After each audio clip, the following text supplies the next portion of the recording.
معاف کر دے مجھے، وہ بول کر روتے ہوئے باہر کی جانب چل پڑے۔ اس کے جانے کے بعد اقرار شاہ صوفے پر ڈھہ گئے اور اپنا سر دونوں ہاتھوں میں گرا لیا۔ نجف علی کو بولا، یہ کیا بےہودگی تھی علی؟ بےہودہ بات کی تھی علی، سب کے سامنے کرنے والی۔ نجف علی کو بولا، یہ کیا بےہودگی تھی علی؟ بات تھی سب کے سامنے کرنے والی، جاؤ اور دیکھو اس کو، اس وقت کہاں ہے وہ؟ جمیلہ شاہ نے اقرار شاہ کے کندھے پر ہاتھ رکھا اور بولی، کیا تھا ایسا جو آپ جانتے تھے اور ہم سب انجان تھے؟ اور ہادیہ کون سا وعدہ پورا نہ کرنے کا بول رہی تھی؟ کیا چھپا رہے ہیں آپ ہم سب سے؟ بتائیں۔ اقرار شاہ نے ہادیہ سے ملنے، اپنے اور نعمان ولی کے درمیان ہونے والی ساری بات بتا دی، جس کو سب منہ کھولے سن رہے تھے۔ مگر آپ نے یہ سب کیا کیوں؟ آپ کیوں چاہتے تھے ہادیہ اور اس بے غیرت کی اس مظلوم سے شادی؟ جانتے ہیں اس نے کیا کیا تھا پہلی رات اس کے ساتھ؟ نجف اور مریم نے بھی علی کا سارا کچا چھٹا کھول کر رکھ دیا۔ اف میرے خدایا، اتنا سب ہوتا رہا میرے گھر میں اور مجھے کچھ خبر بھی نہیں ہوئی؟ اتنی بے خبر تھی میں اپنے گھر سے اور میری معصوم سی بھانجی اتنا کچھ سہتی رہی میرے اپنے بیٹے اور شوہر کی بدولت، میں اپنی بہن اور بھانجے سے کیسے نظر ملاؤں گی؟ جمیلہ شاہ افسردہ سی بولی، امی یہ سب چھوڑیں، چلیں ہادیہ کو دیکھیں، وہ کہاں ہے؟ اس وقت اکیلی کہاں جائے گی؟ اس کے پاس پیسے اور فون تک نہیں ہے، شمائلہ بولی۔ تو علی نے فوراً سر اٹھایا، بھابھی فون کہاں ہے اس کا؟ وہ تو کشف کے پاس تھا، شمائلہ بولی۔ کمال ہے، ابھی تمہیں بیوی سے زیادہ اس کے فون کی فکر ہے، باکمال انسان ہو تم، شاباش، نجف غصے سے بولا۔ آپ نہیں سمجھیں گے بھائی، وہ بول کر باہر نکل گیا اور ہادیہ کو ڈھونڈنے لگا۔ ساری کالونی میں خاموشی تھی، سردی ہونے کی وجہ سے سب لوگ جلدی گھروں کے اندر تھے، شاید باہر صرف جھینکروں کی آواز تھی یا دور سڑک سے آتی جاتی گاڑیوں کی آواز تھی۔ وہ دیوانوں کی طرح ہادیہ کو ڈھونڈ رہا تھا، وہ دوڑتی ہوئی اپنی ہی دھن میں جا رہی تھی۔ اس کو ایسے لگا جیسے اس کو علی نے آواز دی ہو۔ وہ ایک دم رک کر پلٹی تو اس کے سامنے صدف کھڑی تھی۔ کہاں جا رہی ہو تم؟ علی کا گھر چھوڑا ہے؟ اب یہ دنیا بھی چھوڑ دو تاکہ علی ہمیشہ کے لیے میرا ہو جائے، میری اتنی محنت کا صلہ تو ملنا چاہیے نا؟ صدف نے استہزائیہ انداز میں ہنستے ہوئے گن نکالی اور ہادیہ پر تان دی۔ رک جاؤ صدف، کچھ بھی مت کرنا ہادیہ کو۔ علی دوڑتا ہوا ان دونوں تک آیا۔ دور ہو تم علی، اگر میرے نہیں ہو سکتے تو اس کے بھی نہیں ہوگے، تم یاد رکھنا۔ اتنی دیر میں پورا شاہ ہاؤس وہاں آ گیا تھا۔ اب تو یہ مرے گی، صدف عجیب انداز میں بولی اور فائر کر دیا۔ جیسے ہی ہادیہ پیچھے گری وہ پاگلوں کی طرح ہنسنے لگی۔ علی، جس کی ہر ایک سانس رکی ہوئی تھی جیسے واپس آئی، وہ تڑپ کر ہادیہ کے پاس آیا، ہادیہ کو اپنی باہوں میں سمیٹنے لگا۔ ہادیہ نے اس کو دیکھا، اٹک اٹک کر بولی، علی میں نے کوئی خیانت نہیں کی، میرا دامن صاف ہے۔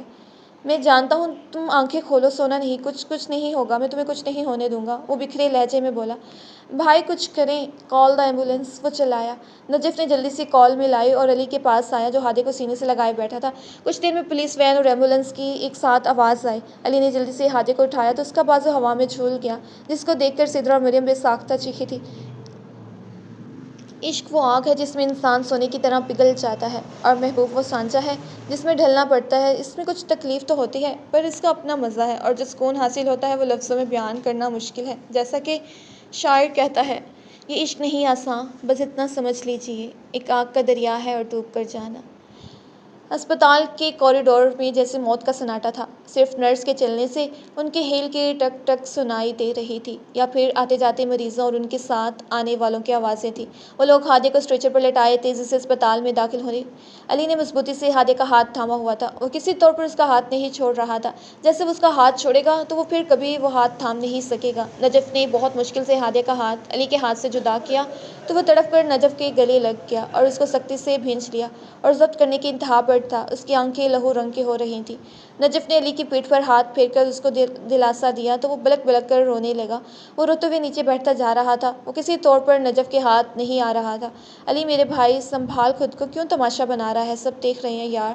نجف نے اس کو سنبھالنے کی کوشش کی، جو اتنا خوبرو مرد ہو کر اس وقت کسی چھوٹے سے بچے کی طرح رو رہا تھا جس کا کوئی پسندیدہ کھلونا چھین جاتا ہے۔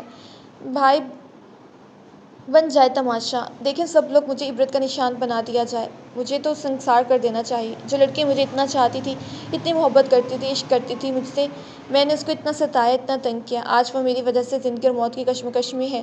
مجھے زندہ رہنے کا کوئی حق نہیں، مجھے مر جانا چاہیے۔ بھائی پلیز مجھے موت دے دو یار، مار ڈالو۔ روتے ہوئے نجف کے سامنے ہاتھ جوڑ کر روتے ہوئے بولا۔ آتے جاتے لوگ اس کو اس طرح روتے گڑگڑاتے دیکھ کر اپنے آنسو روک نہیں سکے۔ صبر کر میرے بھائی، اس کو کچھ بھی نہیں ہوگا، ٹھیک ہو جائے گی، وہ تو بس تو دعا کر اس کے لیے۔ نجف نے اس کو گلے لگا کر بولا، اب یہ کیوں ڈرامہ کر رہا ہے؟ جان لینے کی کمی رہتی ہے جو اس نے بدبخت نے پوری کر دی۔ اقرار شاہ ان کے سر پر آ کر بولے اور علی کو بازو سے پکڑ کر کھڑا کیا تو وہ نڈھال سے ایک طرف جھول گیا۔ بروقت نجف نے اس کو پکڑا تھا، نجف اس کو یہاں سے نکال دے ورنہ میں اس کی جان لے لوں گا، واجب القتل ہو چکا ہے یہ میرے لیے۔ اس بچے نے اس کے اتنے ستم سہے اور ایک لفظ بھی منہ سے نہیں نکلا، اور اس نے اس بیچاری پر کیا الزام لگایا کہ وہ اس کے اب نارمل کے بھائی کے ساتھ کچھ غلط۔ ابو نہیں، مجھے اس پر خود سے زیادہ بھروسہ ہے، میں نے اس کو میسج کیا تھا کہ وہ اپنے کمرے میں رہے، میں جان چکا تھا پھوپھو اور صدف آپ سے اور نعمان انکل سے کوئی بدلہ لینا چاہتی ہیں۔ کیا تھا یہ نہیں جانتا تھا، بس یہی جاننے کے لیے میں نے صدف کی بات مانی اور اس کو گھر لے کر آیا، اور پھر وہ سب نہ جانے کیسے ہو گیا۔ میں نے تو سب ٹھیک کرنا چاہا تھا، ہادیہ کے ساتھ اپنی نئی زندگی شروع کرنا چاہتا تھا۔ ابو اگر ہادیہ پاک دامن نہیں تو کوئی بھی پاک دامن نہیں، وہ چیخ چیخ کر بولتے ہوئے نیچے بیٹھے ہوئے تھا، کسی ہارے ہوئے کھلاڑی کی مانند لگ رہا تھا۔ جمیلہ شاہ نے روتے ہوئے علی کو اپنی آغوش میں سمیٹا تو ان کا چہرہ ہاتھوں میں لے کر بولا، امی آپ اس کو بولے مجھے معاف کر دے، میں پھر کبھی اس کو تنگ نہیں کروں گا، اس کو بے انتہا پیار دوں گا، بس ایک بار وہ میری طرف لوٹ آئے۔ وہ روتے ہوئے اپنی ماں کے گلے لگ گیا۔ کون کہتا ہے مرد نہیں روتا؟ اس کے احساسات نہیں ہوتے، اس کے جذبات نہیں ہوتے، وہ بھی تو گوشت پوست کا بنا ہوا ہے نا، اس کے سینے میں بھی ویسے ہی دل ہے جیسے عورت کے دل میں، بس عورت رو کر اپنا درد نکال سکتی ہے، جبکہ مرد اپنے اندر سارے درد اتار لیتا ہے، اور جب درد حد سے زیادہ بڑھتا ہے تو وہ لاوا کی مانند پھٹ جاتا ہے، اور پھر وہ کسی کے ہاتھ نہیں آتا۔ جیسے اس وقت علی کی حالت تھی، ہر دیکھنے والی آنکھ اس کے حال پر اشک بار تھی۔ اب تو اقرار شاہ کا دل بھی اس کو دیکھ کر پسیج گیا تھا، آخر وہ اس کے باپ تھے۔ انہوں نے علی کے سر پر ہاتھ رکھا اور نعمان ملک کو فون کرنے لگے۔ رات جیسے جیسے گہری ہوتی جا رہی تھی، انتظار کی گھڑیاں طویل ہوتی جا رہی تھیں۔ ہادیہ کا آپریشن تو کامیاب ہو گیا تھا، پر ابھی اس کو ہوش نہیں آیا تھا، اگلے 24 گھنٹے میں کچھ بھی ہو سکتا تھا۔ خون زیادہ بہنے کی وجہ سے ڈاکٹر زیادہ ہوپ فل نہیں تھے، انہوں نے نجف اور اقرار شاہ کو ہر طرح کی سچویشن کے لیے تیار رہنے کو بولا تھا۔ علی کب سے ٹھنڈے فرش پر دیوار کے ساتھ ایک ٹانگ پھیلا کر دوسری سمیٹ کر اپنے سامنے دیکھتا نہ جانے کون سی دنیا میں تھا۔ جب یاسر نے اس کو کندھے سے پکڑ کر جھنجھوڑا تو وہ خالی خالی نظروں سے اس کو دیکھنے لگا، کچھ توقف کے بعد بولا، یاسر مار مار مجھے ایسا کر میرا گلا گھونٹ دے، میں نے تیری بہن کے ساتھ اچھا نہیں کیا، موت کا حقدار ہوں میں۔ چپ کر جا علی، چپ کر جا، بس اگر تجھے میری بہن سے تھوڑی بھی محبت ہو تو پھر ایسے نہیں بولنا، میری بہن نہیں رہ سکتی تیرے بنا، جو ہو گیا سو ہو گیا، بس بھلا کر نئی زندگی کی شروعات کرنا تم دونوں۔ یاسر نے اس کو گلے سے لگایا اور بولا، آپ نے اچھا نہیں کیا ملک صاحب، میری پھول جیسی بیٹی کے ساتھ، چاہے لاکھ علی میرا بھانجا ہے، مگر آپ نے اپنی دوستی پر میری بیٹی اس کی خوشیاں کیوں قربان کی؟ میں آپ کو کبھی معاف نہیں کروں گی۔ راحت ملک نے اپنے شوہر سے شکوہ کیا۔ کچھ فاصلے پر بیٹھے اقرار شاہ ان کے پاس آئے اور ہاتھ چھوڑ کر بولے، مجھے معاف کر دو راحت، میں اپنے بیٹے کی خوشی اور اپنے گھر کے لیے خود غرض ہو گیا تھا، جو میں نعمان اور ہادیہ سے اتنا بڑا خراج مانگا، اور شاباش ہے ان کی، مجھے منع نہیں کیا، میرا ساتھ دیا، میں نے نعمان سے دوستی کی بہت بڑی قیمت مانگی اور ہادیہ سے اس کی محبت کی۔ نہیں یار تو ایسا مت بول، نعمان ملک نے اقرار شاہ کے جڑے ہاتھ پکڑے، تیری بات اس لیے مانی، اس میں مجھے اپنی بیٹی کی بھی خوشی نظر آئی تھی، علی کے ذکر پر جو چمک اس کی آنکھوں میں آتی تھی، اس کے لیے میں تیری بات مان گیا تھا کہ شاید اس طرح میری بیٹی کو اس کی خوشیاں مل جائیں گی۔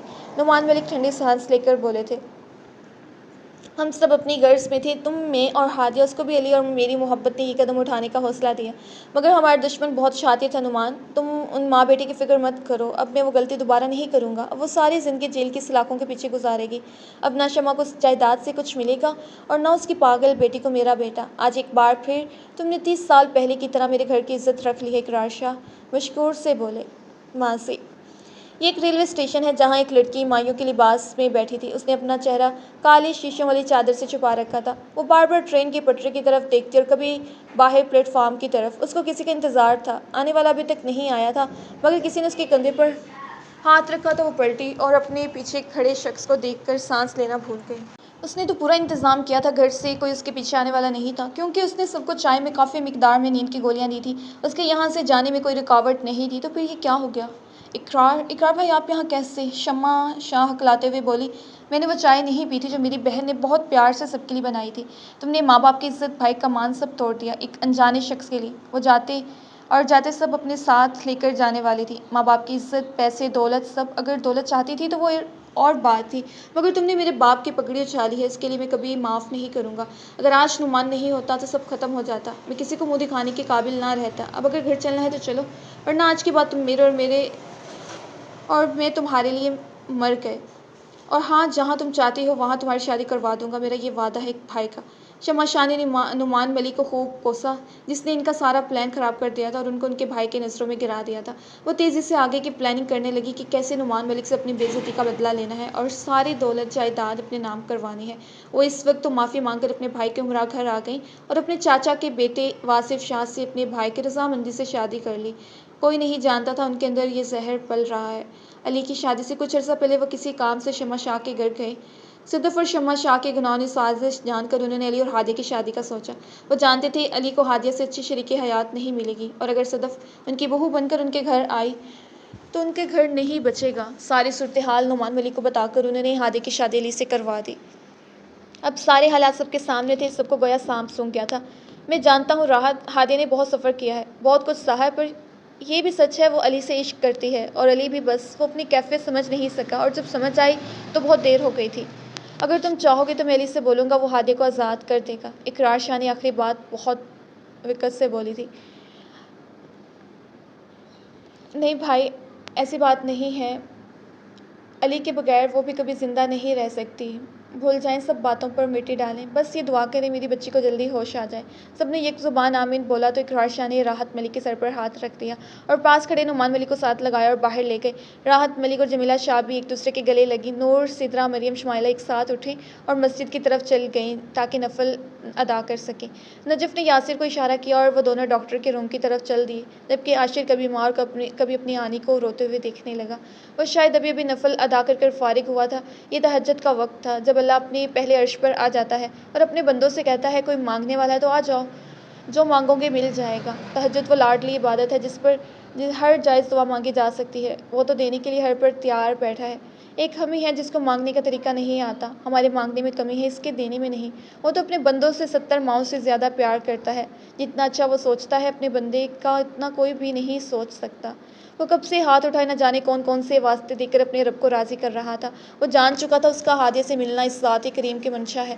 وہ اگر آج اس کی شریک حیات تھی تو یہ اس کا کرم، اس کا انعام تھا، جس کو علی نے سمجھا نہیں اور بہت پچھتا رہا تھا۔ بس ایک بار مولا اس کو میری زندگی میں واپس بھیج دے، پھر کبھی کوئی دکھ، کوئی پریشانی نہیں دوں گا، میں اس کو پھولوں کی طرح رکھوں گا۔ وہ گڑ گڑا کر ہادیہ کی صحت کی دعا مانگ رہا تھا۔ وہ چاروں اس کو دیکھ کر اس کے اور علی کے ساتھ کے دعا مانگنے لگی، اور یہ شاید مقبولیت کی گھڑی تھی۔ جب عاشر نے ان کو ہادیہ کے ہوش میں آنے کی اطلاع دی تو سب جلدی جلدی روم میں آئے، جبکہ علی نے باہری قدم روک لیے۔ وہ سب ہادیہ کو باری باری مل رہے تھے، پر وہ بار بار اس کو تلاش رہی تھی جس کو اس نے آنکھیں بند کرنے سے پہلے اپنے لیے روتے دیکھا تھا۔ سب اس کو مل کر باہر آئے تو علی نے ان سب کو دیکھ کر نظریں نیچی کر لی تو راحت نے اس کے کندھے پر ہاتھ رکھا اور اس کو اندر جانے کا بولا۔ جاؤ، وہ تمہارا انتظار کر رہی ہے۔ وہ سن کر سر ہلا کر اندر چلا گیا اور یہ سب باہر نکل گئے۔ وہ چھت کو دیکھ رہی تھی جب اس نے اپنے سر پر کسی کا لمس محسوس کیا۔ کیسی ہو؟ وہ اپنے لب دبا کر بولا۔ اس کا بھاری ہوتا لہجہ اور آنکھوں کی سرخی اس کے رونے کا راز عیاں کر رہے تھے۔ ٹھیک ہوں، آپ کیوں رو رہے تھے؟ وہ نقاہت زدہ سی بولی۔ نہیں، میں نہیں رویا، جو تم پر ظلم کیا اس کا ہرج جانا یہ آنسو تمہیں کبھی کوئی خوشی نہیں دی۔ وہ اس کے بالوں میں ہاتھ پھیر کر بولا۔ مجھے اور کچھ نہیں، بس آپ کا وہ شک مار گیا کہ میں فواد۔ علی نے اپنی شہادت کی انگلی ہادیہ کے ہونٹوں پر رکھی۔ میں مر کر بھی تم کو یہ نہیں بول سکتا، میرے کردار میں جھول ہو سکتا ہے، تمہارے نہیں۔ اب دوبارہ کبھی ایسا مت سوچنا۔ تمہیں کمرے میں رہنے کا اس لیے بولا تھا، مجھے پتا تھا صدف ضرور کچھ غلط کرے گی، مگر تم نے میرا میسج نہیں دیکھا۔ اور وہ بول کر خاموش ہوا۔ اور کیا؟ ہادیہ نے علی کی جانب سوالیہ نظروں سے دیکھا۔ اتنی زور کا تھپڑ مارا، ہوش ٹھکانے آ گئے ہو تو اتنی سی ہو، اور تھپڑ ایسا مارا تھا جیسے روز جم جاتی ہو لڑکی۔ وہ ہنستے ہوئے بولا تو ہادیہ ہنسنے لگی۔ کیا واقعی بہت زور کا لگا تھا؟ وہ منہ بنا کر بولی۔ نہیں، اتنا بھی نہیں، بس جتنے کی ضرورت تھی اتنا۔ اچھا، تم فکر نہ کرو، بس اپنا دھیان رکھو، مائی لائف لائن۔ وہ جذبات سے چور لہجے میں بولا اور اپنا سر اس کے سر سے ٹکا دیا۔ 2 ماہ کے بعد پورا گھر رنگ برنگی لائٹس اور پھولوں سے سجا ہوا تھا۔ وہ کبھی ادھر کبھی ادھر پھر رہی تھی۔ آج اس کے بھائی کی، یاسر اور سدرا کی بارات تھی۔ وہ ڈیپ ریڈ کلر کے فراک میں بالکل کھلتا گلاب لگ رہی تھی۔ بات تو سنو میری ہادیہ۔ وہ کب سے ہادیہ کے پیچھے گھوم رہا تھا۔ کیا ہو گیا؟ اتنے کام پڑے ہیں، ابھی مجھے ادھر بھیا کی سہرا بندی کے لیے بھی جانا ہے۔ اب کیا چاہتے ہیں؟ آپ کو ساری چیزیں رکھ تو آئی ہوں، تم مختصر بولا کرو۔ کیا؟ وہ چیخی۔ تم نہیں مل رہی مجھے، چھوڑو یہ شادی، سارے ہیں نا وہ دیکھ لیں گے، تم چلو میرے ساتھ، ایک ضروری بات کرنی ہے۔ وہ زیر لب مسکرا کر بولا، نہیں جی شکریہ، مجھے بہت کام ہے، اور یہ شادی نہ صرف میرے بھائی کی ہے اور میری کزن، میری نند اور پیارے سے دوست کی بھی ہے۔ ہاں جی، باقی سارے تمہارے اپنے ہیں، ایک میں ہی ستیلا ہوں، وہ بول کر چلا گیا۔ اس کے جانے کے بعد وہ کافی دیر اس کی بات پر ہنستی رہی اور اپنے میکے چلی گئی جہاں اس نے اپنے بھائی کی بارات کے ہمراہ آنا تھا۔ علی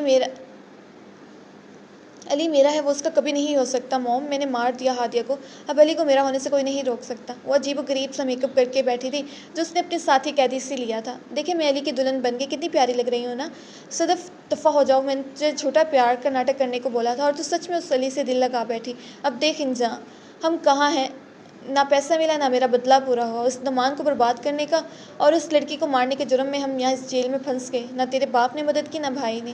میرا بھائی بھی چھوڑ گیا مجھے، اور اس کا وہ بیٹا علی تجھے اتنی باتیں اور اپنی چہیتی بیوی کے عشق کی داستان سنا کر گیا ہے جب سے پاگل ہو گئی ہے تو۔ کوئی نہیں کرے گا وہ تجھ سے شادی، وہ جل کر بولی۔ آخری بات سن کر صدف پھر سے ہتے سے اکھڑ گئی اور اپنا منہ نوچنے لگی۔ اس کو ایسا کرتا دیکھ شمع شاہ ایک طرف دبک کر بیٹھ گئیں۔ سزا جزا کا یہ عمل نہ جانے کب تک چلنا تھا۔ سچ کہتے ہیں جھوٹ کے پاؤں نہیں ہوتے، وہ مالک ہر چیز کا وہ زبردست ہے، اس کی لاٹھی بے آواز ہے۔ ہادی اور نعمان ملک کی پوری فیملی بڑی شان سے بارات لائے تھے۔ انٹرس پر پھولوں سے ان کا استقبال کیا گیا تھا۔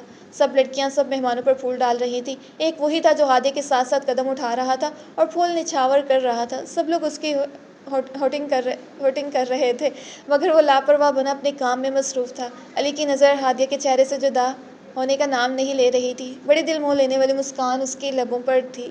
جب حیدر اس کے پاس آیا اور بولا، کیا بات ہے، دلہے کی بہن کو امپریس کرنا چاہتا ہے؟ واہ جی واہ، ایسے ہی نہیں ہونے والے امپریس دلہے کی بہن، یاد رکھیں بہت پاپڑ بیلنے پڑیں گے۔ ہادیہ نے نزاکت سے بال سیٹ کیے اور بولی۔ سب نے اوہ کا شور مچایا تو علی نے ہاتھ اٹھا کر سب کو خاموش کروایا اور ایک دم سے گھٹنوں کے بل بیٹھ کر ایک ہاتھ ہادیہ کی طرف بڑھایا اور دوسرا اپنی کمر کے پیچھے کیا، جس میں حیدر نے جلدی سے سرخ گلابوں کا ایک بہت پیارا بوکا دے دیا۔ ہادیہ علی شاہ، کیا تم میرے ساتھ اپنی پوری زندگی گزارو گی؟ مجھے اپنا بناؤ گی کیا؟ مجھ سے عشق کرو گی؟ سب کی ہوٹنگ میں ہادیہ نے ہاں کیا اور علی کا ہاتھ تھاما اور بوکے اس کو دیے اور اس کو اپنے ساتھ لگایا۔ سب کے شور کرنے کے بعد وہ وہاں سے شرما کر بھاگ کر چلی گئی تو علی نے مسکرا کر اپنا ہاتھ سر میں پھیرا اور حیدر علی کے بغل گیر ہو کر بولا، کیا بات ہے تیری ہمت کی، میں نے تجھے اکیلے کمرے میں کرنے کا مشورہ دیا تھا تو سب کے سامنے کر دیا تو نے، اس دن تو بڑا شرما رہا تھا۔ شادی کی رسم و رخصتی کے بعد وہ اپنے گھر والوں کے ساتھ جانے لگی تو علی نے اس کا ہاتھ پکڑا اور اپنے کمرے کی جانب چل پڑا اور نور کو میسج کیا وہ لوگ جائیں، ہادیہ نہیں آ رہی، جس کو نور نے اوکے کا سگنل دیا اور دلہن لے کر چلے گئے۔ ہادیہ علی کے ساتھ روم تک لڑتی آئی کہ اس نے اپنے بھائی کے بارات کے ساتھ واپس جانا تھا، جبکہ وہ اس کو صبح جانے کا بول کر خاموش کروا چکا تھا۔ اپنے روم کے دروازے پر رک کر علی نے ہادیہ کی آنکھوں پر ہاتھ رکھا اور اس کو آنکھیں بند کرنے کو کہا۔ وہ اس کی بات پر عمل کر کے روم میں آئی تو علی نے اس کی آنکھوں سے ہاتھ ہٹایا اور اس کے کان میں سرگوشی کی۔ Open your eyes. ہادیہ نے جیسے ہی آنکھیں کھولی تو منہ پر ہاتھ رکھا اور نم آنکھوں سے علی کو دیکھنے لگی۔ پورا کمرہ سرخ گلاب اور کینڈل سے سجا ہوا تھا۔ علی دھیرے سے ہادیہ کی آنکھیں صاف کی اور اس کو اپنے سینے سے لگایا۔ مجھے معاف کر دو، جو غلط کیا میں نے تمہارے ساتھ، وہ بولا تو ہادیہ نے اس کے منہ پر ہاتھ رکھ دیا اور ڈفی میں سر ہلایا اور اس کے سینے میں منہ چھپا لیا۔